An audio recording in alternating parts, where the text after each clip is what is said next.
Are we all hoping the next COD is MW4?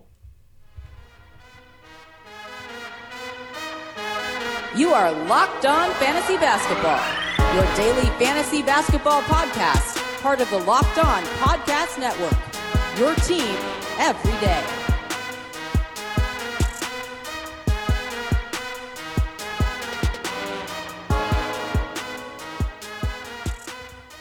Hello and welcome to the Locked On Fantasy Basketball podcast brought to you by Basketball Monster. And today's show is also brought to you in part by Hotels.com. Don't hate like your friend's trip. Book your own with Hotels.com and get rewarded basically everywhere. Hotels.com, be there, do that, get rewarded. My name is Josh Lloyd and I am the lead fantasy analyst at BasketballMonster.com, and you can find me on Twitter as always at redrock_bball. We're going to be doing a season in review show today, covering the Sacramento Kings. Michael Bolton. Let's get to it. Let's get to it indeed. Let's look at the Sacramento Kings, the last of these teams we're going to be looking at that didn't make the playoffs, finished 39-43, significantly better than I thought they would be this season. A big jump up, wasn't enough to get them into the playoffs, but still a big leap forward. They had the fifth highest pace in the NBA, a real change in terms of Dave Joerger's coaching. He'd been going really slow before, amped up the pace this season. Great results, 16th in offense, 20th in defense, and nothing there really stands out as being fantastic. But of course, none of this was enough to save Dave Joerger's job. His coaching job was really good this season, but it's not all just about what happens on the court. It's the bristling with the front office. It's the ignoring what they say, decisions made there, relationships with players. Had issues with Buddy Hield throughout the season as well. The issues with Marvin Bagley and playing him, the seeming campaigning for Luka Doncic during the season after they'd already drafted Bagley, all that sort of stuff. And this is just the case with Joerger. He had issues in the front office in Memphis, with him trying to campaign for other jobs while he was still a coach there. And now the same thing has happened. He has gone from Sacramento. Luke Walton comes in. I imagine they will keep up that high octane, up-tempo offense. They'd be looking for an improvement in defense as well. Walton's always had some pretty strong defenses with Golden State, and of course with the Lakers, they've been pretty solid there. So improving that, is that enough for them to take a step forward and jump into the NBA playoffs next season? It's going to be hard to do, no doubt. Not saying they can't do it. They don't have an upcoming draft pick in the first round, so getting better is going to be a little bit more of a challenge. So let's talk about what they do have coming up in terms of draft picks. That number 14 overall pick is the last part of the let's clear cap space for Rajon Rondo trade with the Philadelphia 76ers. It ended up being almost as unpainful as possible in terms of this one here going to the Boston Celtics, which the Sixers traded on to Boston as part of the Markelle Fultz and Jason Tatum trade. This pick would have been number one. If it had been number one, it would have gone to the Sixers, but it ended up not moving up at all. So Boston gets this selection, and now the Sacramento Kings have no more future obligations in terms of giving off their first round picks at this point. They do have 3 second-round draft picks in this draft, pick number 40 and pick number 47 as well. And then they've got the last pick in the draft, pick number 60 from the Milwaukee Bucks. So you're not going to get much with pick 60, 40 and 47, unlikely to have too much in terms of contributors there. But they do have some cap space. They can get to $20 million in cap space by renouncing free agent cap holds and restricted free agent rights. That can also really skyrocket if the pencil Harrison Barnesy, if he declines his $25 million player option. I don't imagine that he will. Nobody in their right mind is going to be paying Harrison Barnes $25 million a season. But I guess there's an option he could opt out of that and sign a longer-term deal, another 3 or 4 year deal with the Sacramento Kings. I worry that he's still going to get overpaid, not to this level, with his next deal. But they could get that cap space really up. So they've got a little bit of space to play around within this offseason to try and get some other players in.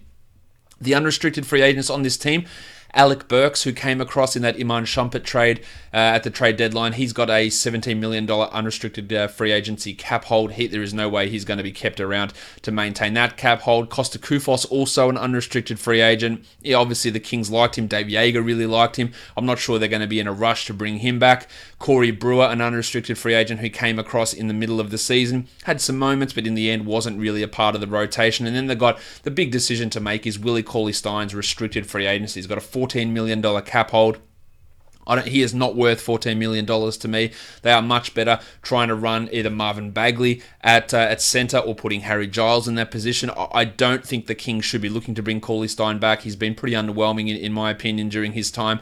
Has never been able to really maintain a solid grasp on that starting centre role. Maybe a new coach in Luke Walton can do some wonders there, but I reckon there's probably even money odds that he isn't back in Sacramento. You've got a couple of non-guaranteed guys with Yogi Ferrell, $3.1 million non-guaranteed deal. Frank Mason, $1.6 million non-guaranteed deal. Then there's BJ Johnson, who was signed at the end of the season. He's a non-guaranteed / restricted free agency sort of a guy. So there is some decisions there. The main one, the Willie Cauley-Stein one, what they do with Costa Koufos. I don't think there's much decision with really anything else. And then, of course, deciding what Harrison Barnes, the pencil, is going to end up doing with his future is going to be very interesting to see how that all plays out with this squad. Today's show is also brought to you by Untuck It. Dads come in all kinds of shapes and sizes, and so should their shirts. Tall, short, slim, and relaxed.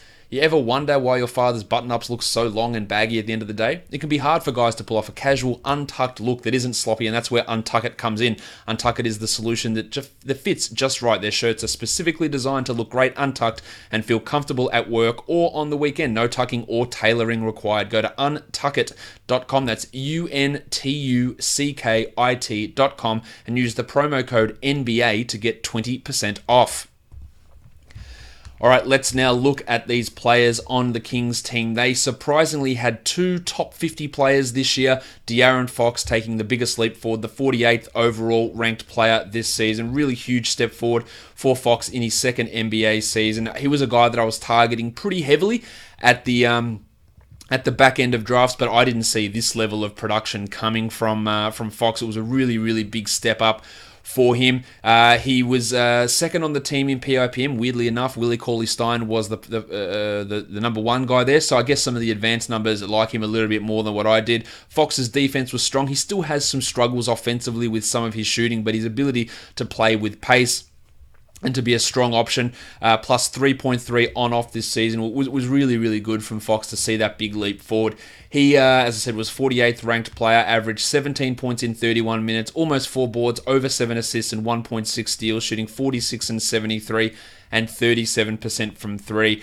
There were some drop-offs after he started the season really well with his shooting, which was a little bit concerning to me that it did start to drop off, but he picked it up at the end of the year. And again, something I like to look at when players have big increases in their shooting is it on the back of unsustainable, say, long 2 shooting. And it wasn't the case for Fox, who hit just 36% of his long 2s, which had him 34th percentile for point guard. So still some room to improve there. His 3-point shooting was an improvement as well, and he could improve there as well. 31% on his corner 3s, another number that could really stand to improve. He took his true shooting from 48% to 54%. 54 still not great. You're looking to push to 56, 57 to get to NBA average. That's dragged down a fair bit by his poor free throw shooting at 73%. He was at 72 last year, so maybe that's just the sort of guy he is.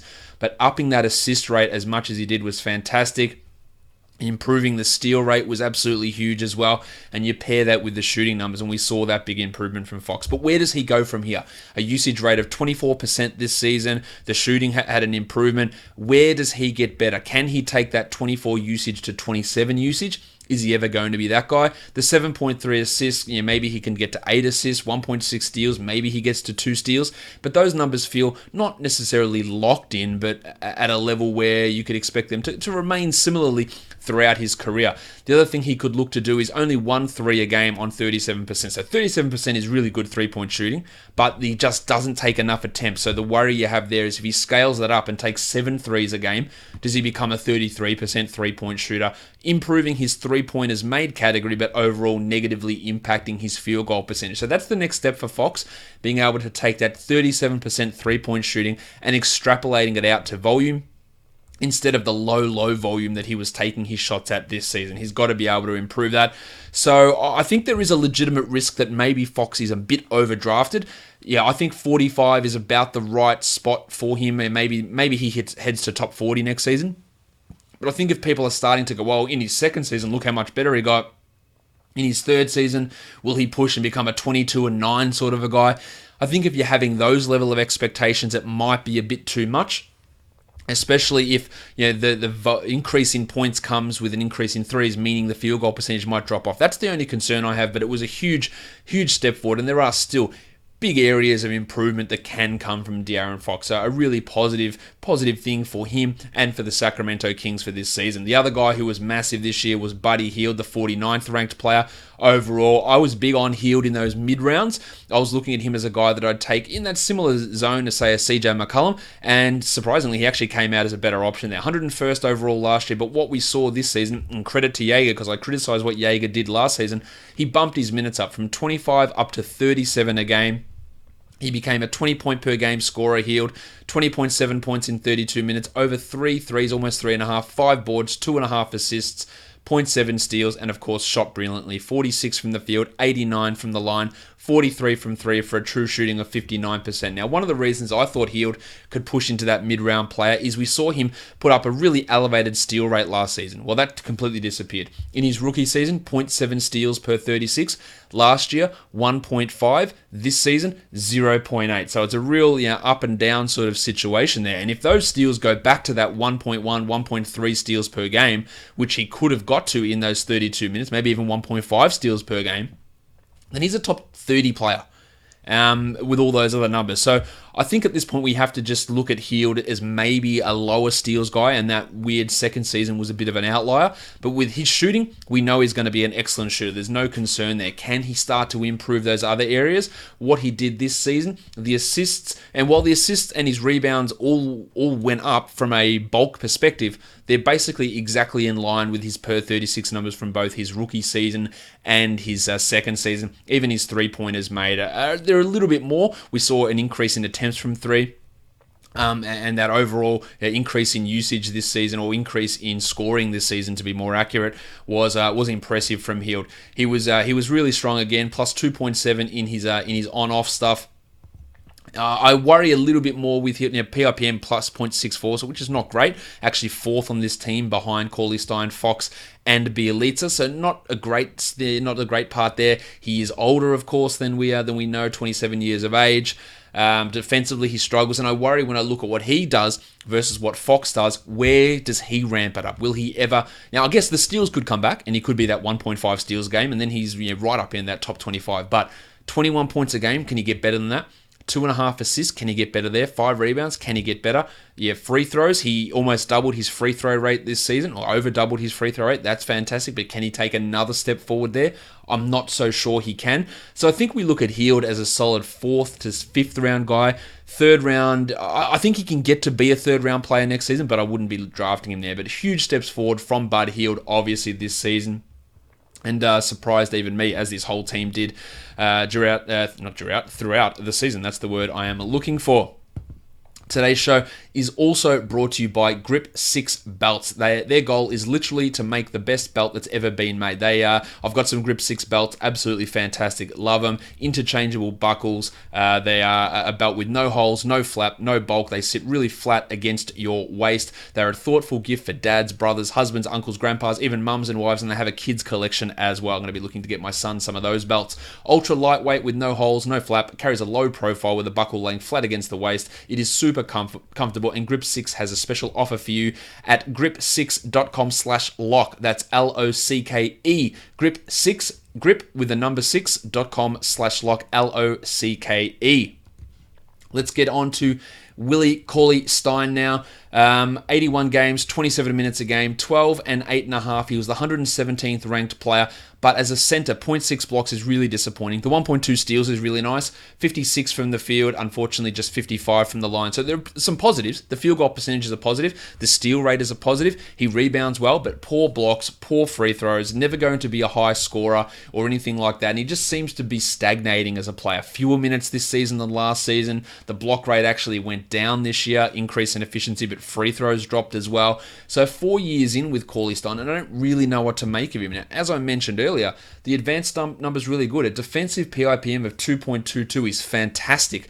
Yeah, PIPM overall 1.91, really strong. An on-off of plus 3.1, really good. But I just don't know where he goes from here. I don't know how he gets better from what he does now. Will the block rate ever improve for Cauley-Stein? I'm not so sure that it does.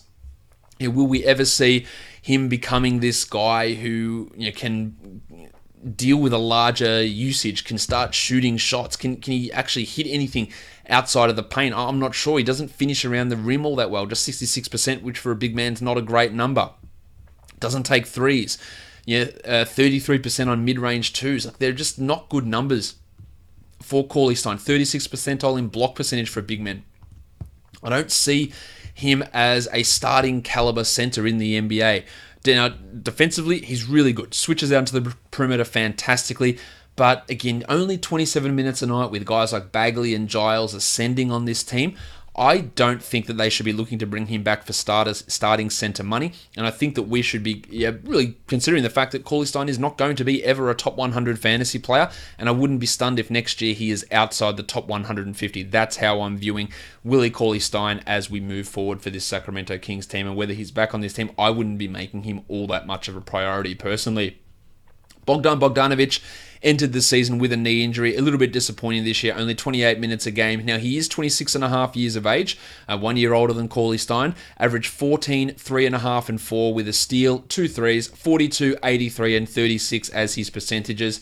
It was a little bit of a disappointment this year. He played the same minutes as last year, but did improve his scoring, improved his usage, but that all came with a drop in efficiency, which is a little bit disappointing. The 3-point percentage fell, the 2-point percentage also dropped off.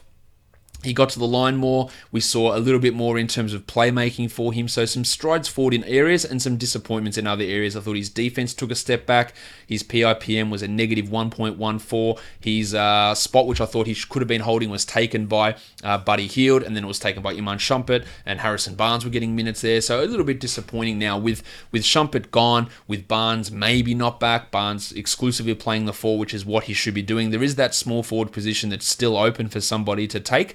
And Bogdanovic, I think, can have a better season. And if I had to put, say, between him and Cauley Stein, who finished 2 ranking spots apart this season, which guy will be top 100 next season, it would be Bogdan Bogdanovic. He can handle the ball. No reason he can't be a 16, 4, and 4.5 sort of a player with 1.2 steals, but that efficiency needs to come back. So I'm giving him a little bit of a pass for the way this season was because of those injuries that really wiped out his preseason and the beginning of the year. He had stretches. He was up and down. No one's denying that. I thought he was dicked around a little bit by Jaeger in terms of playing time and role, and he should be a guy that's getting 31, 32 minutes a night. So I think this might be a little bit of a buy low for Bogdanovic, but he is going to be 27 at the start of next season, or around the start of next season. So his long-term dynasty value for a guy that's only played 2 years is a little bit limited because of the age at which he came over into the NBA. We have to be a little bit concerned about that. Nemanja Bjelica, another guy whose season was all over the place. He's just turned 31. He was 136th ranked player in 23 minutes, under 10 points, 9.6, almost 6 boards, 2 assists, 1.3 threes, 0.7 steals and blocks, 48, 76, and 40% from 3. He was really, really strong as an on-off guy, plus 6.4. He was part of their best lineups consistently. PIPM 1.58, really big contributor offensively and defensively, but we don't know how Luke Walton's going to use him. Ideally, I'd just love to see him at the 4, Bagley at the 5, Barnes at the 4. Use those guys at that power forward position rather than some of the lineups that Jaeger was running, and we don't know exactly how Walton's going to do that. He hasn't necessarily always put out the best lineups possible as a member of or as a coach of the LA Lakers. But I worry about Bjelica, who is really up and down. He's inconsistent. We've seen that all through his career in Sacramento, in Minnesota, and he just doesn't have... Look, he was a top 50 guy for the start of the season and then ended up outside the top 130. That just goes to show you just how much his value changed. Yes, his minutes dropped off completely, but it wasn't just his minutes. It was his level of play as well, his shooting, all that sort of stuff. It does wax and wane. He's never going to be a big volume defensive stat guy. He will get no assists. He's an average rebounder. I think at the age of 31, we should be expecting maybe you can get one more year of Bjelica at this sort of value, and then after that, I don't really see much moving forward. But it was, as always is the case for Bjelica, we all get rock hard thinking about, oh, look at this, great, and then it disappears. It happened in Minnesota multiple times as well, and it happened again here. Let's talk Marvin Bagley. 20 years of age, 62 games, 25 minutes, 15 and 7.5 with half a three, 1 assist, half a steal, 1 block, 50 and 69 Giggity. as his percentages, and shot 31% from three. 23% usage, true shooting of 56. They're all pretty positive for a rookie. No doubt about any of that. Bagley, though, defensively was a disaster by metrics. A negative 1.72 defensive PIPM, negative 2.15 overall PIPM is a really, really bad number. Bagley was a negative 4.5 on-off as well, so significantly made the team worse when he was on the court.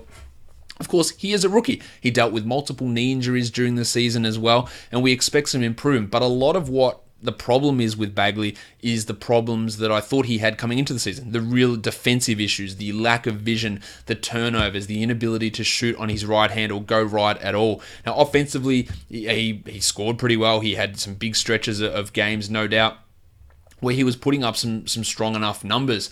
He only ended up starting 4 games for the season, but played well in those games, averaged 20 and 11 during that time. But we look at guys, and 2011 is good because they're big numbers, but when you're not providing much in those other categories, you're not hitting threes, you get no assists, you don't get steals. And yes, he did block shots at a higher than expected rate, but then when your overall efficiency numbers are pretty low, that's a concern, especially with your free throw shooting, and he gets to the line quite a bit. So I don't have as high a hope for Bagley as what other people do. People seem to think he's a guaranteed all-star and he's a future star and he's this top 20 guy. I think he can be a top 40 player, a top 30 player at some point. I think we're a little bit away from that, and there are some concerns. Obviously, I have him behind guys like Ayton and Jackson and Young and Doncic and all those sort of guys in terms of their dynasty value. He's ahead of someone like Mo Bamba, and he showed enough offensively, but there is still enough question marks that I have to really have concerns. The lack of assists, steals, blocks, the poor three-point shooting, which did improve as the season went on, to be fair to him. He did start to shoot the ball better over the end of the season, 39% over his last 19 games. So that's a massive, massive positive. It is only a small sample, but it is a huge positive there as he upped his usage as well. So I think we look at Bagley as a guaranteed draftable guy, probably a top 80 guy next season, and it's not out of the realms of possibility that he becomes a top 50 player as early as next season. But the concerns there, and I say this, and I said this with Ayton as well, is when the team starts to become good, his defensive problems, how much is that going to impact his overall upside? I think there's a real worry with that. With him, he's got to take those steps forward. He didn't really show that much defensively. His ability to position himself was way off all year. But he did block shots, which is okay for fantasy. But again, it does come down to that. If you can't actually defend on the court, will you get enough minutes to put up those bulk counting stats? And that's somewhat of a concern that I have for Bagley. The next guy we look at, the pencil, Harrison Barnes, 33 minutes a game. Just barely cracked the top 150, 148 all season, 16.5 points with over 2 threes, but he just does nothing in those other areas. 4.7 rebounds, 1.5 assists, 0.6 steals, 0.2 blocks, and a horrible 42 and 82. The 82 is good, the 42 from the field is terrible, and that includes shooting 40% from 3. He just could not hit his two-pointers. A negative PIPM during his time in Sacramento in 28 games, negative 0.46. He was a plus 2.8 on off. I think he will take that player option and be back in Sacramento and playing 30 minutes a night, but he's absolutely not someone that should be considered a standard league guy. He's consistently overdrafted in leagues. He had an ADP of 79 this season, which was always laughable at that time. He, of course, got nowhere near that. He just doesn't do anything outside of score, and when the usage and the shot attempts and all that and the efficiency drops off, then he's a nothing fantasy player, and I don't really see too much changing for the pencil. Unfortunately, he did just turn 27, so he's still not looking at a massive drop off in athleticism. It's just this is who he is as a player. This is the sort of a guy that had some value when he was the only guy in Dallas where he was scoring 21, 22 a night. It's not the case in Sacramento with guys like Hield and Fox and Bogdanovic and Bagley and all these other guys taking shots. Barnes is going to be absolutely a 12-team afterthought on this squad, and I can't really see what other team is going to be paying him to come in and make him the number one option. So I think that his run of being anywhere close to a 12-team league valuable player is pretty much cooked. Alec Burks is the next highest ranked player, 231st in 21 minutes a game. He was getting some playing time in Cleveland. he just isn't someone I think we should be caring about as we move forward too much. Didn't do anything in Sacramento to get us excited at all. Not a long-term player. Same with Corey Brewer at the age of 33. Always good to come in and has these moments where he gets in 4 steals and has a 20-point game and does that once and then doesn't do too much else from that. He will catch on somewhere. He'll sign some rest of season deals, some 10-day deals to help playoff competing teams, but that's really about it. Harry Giles, in his rookie season, missed his whole first year due to those knee injuries. Had some issues in this one as well. 58 games, but still impressive to get those 58 games. Had a thigh injury that ended his season. Not a serious injury, but they just took some precautions with that injury. He was offensively struggled, negative 1.99 offensive PIPM, overall negative 2 on that stat. Not a great number, negative 2.9 with his on-off as well. But he's gonna, if Cauley Stein goes, it's going to be him and Bagley that really have to step into that role, and I can see a big step forward coming for Giles in his second season. He was 297th this season, I think that's right. So 302nd ranked player this season. 7 points, 4 rebounds, 1.5 assists, half a steal, half a block. And if you look at per 36, that's 18 and 10 with 4 assists, 1.4 steals, and a block. Shot 50 from the field, didn't hit any threes at all. 64% from the line. That's a little bit of a concern. Yeah, those free throws, can he start to hit those? But his ability to at least get some steals and some assists, the shot blocks need to improve quite a bit for him to be an impactful guy. But I think there is a potential for him to be a top 150 player this season. I'm not as giddily excited about him as what others are. I think that he showed, he really, really struggled to begin the season, but looked much better at the end of the year. I think that comparing him to, say, like a Bam Adebayo type of a player, I have Bam significantly higher in terms of my rankings, but Giles can be maybe a Bam light, a guy who can pass a little bit and provide some defensive numbers. The free throw percentage is a real concern, but he did get to the line a bit, which could turn into a positive, but at this point it's a negative because he's not shooting well from that area. But I thought that at least we saw something from him, that he can be on an NBA court, that he can compete at that level, even though he's not the same level of a player that he was when he was a prospect. Yogi Ferrell, I thought, was serviceable this season. Obviously nothing spectacular. Defensively, he's always going to struggle with his size. He was the 325th ranked player, 6 points a game, shot 36% from 3, assist rate only 2 a game. But you'd imagine that they would consider bringing him back as the backup point guard behind De'Aaron Fox again. And the rest of this team is really not a lot to like there. Caleb Swanigan, BJ Johnson, Costa Koufos, Frank Mason, the guy I think we talk about here, 25 years of age, really strong rookie season, terrible second year, overtaken by Ferrell. Only played 38 games, 12 minutes. Shot 22% from 3, which is obviously a horrible, horrible number. His advanced metrics were really bad, negative 2.7 PIPM as well. The team was 8.7 points better off with him sitting on the bench. I don't know at the age of 25 whether Mason can ever push himself back to become a backup caliber point guard. It was a significant step backwards this season for Frank as opposed to his rookie season. And again, I like to give guys 3 years, but at the age of 25, it was definitely a poor showing from Mason, who fell well behind the 8 ball. But of course, if Ferrell goes, maybe they do look to reinstate him as the backup point guard. But I don't have any faith in him ever becoming a starting caliber player in the NBA. Caleb Swanigan, he's not an NBA player, and they should be looking to decline his 4th-year rookie option, in my opinion. Just cannot get it going, and I have zero faith in him for long-term dynasty potential. That'll do it for today's show, guys. Don't forget to follow me on Twitter at redrock_Beeble and subscribe to the show. Leave a rating and review on Apple Podcasts, Google Podcasts, and on Spotify. And a big thanks to our sponsors, Hotels.com, Untuck It, and Grip 6 Belts. Go and check out those guys who support this show and help to bring this show to you for free every day. Guys, we are done here. Thank you so much for listening, everyone. See ya.